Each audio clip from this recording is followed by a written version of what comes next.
चला आता आज आपण बनवूया अंडे पकोडे. अंडा पकोडा बनवूया. त्याच्यासाठी मी ब्रेड घेतलेले आहेत, असे पकोडेसाठी कट करून घेतलेले आहेत. मिरची टाकलेली आहेत, अंडा घेतलेला आहे, हळद घेतलेली आहे, मीठ घेतलेलं आहे, कोथिंबीर घेतलेली. चला तर आता अंडी फोडूया आपण. सगळे अंडी ह्याच्यामध्ये फोडून घ्यायचे.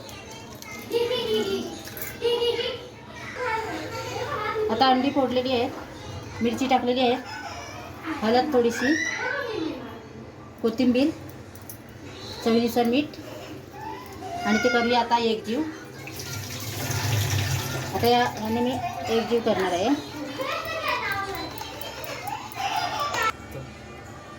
चला आता कृतीला सुरुवात करूया. आता आपण इथे कढई ठेवलेली आहे आणि तेल ठेवलेलं आहे. कढई आपला तेल करकरीत तापलेलं आहे. तर आता आपण टाकून देऊया.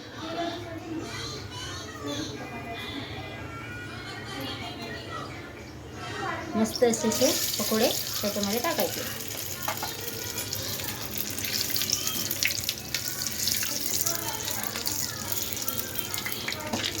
वाव, लई भारी झालेले आहेत पकोडे आपले, तयार झालेले आहेत. आणि असेच पकोडे आपण सगळे करणार आहोत. चला, अंडे पकोडे आपले खाण्यासाठी तयार आहेत. माझा व्हिडिओ आवडला तर नक्की लाईक करा, शेअर करा, कमेंट करा. स्वस्त खा, मस्त राहा. अंड्याचे पकोडे.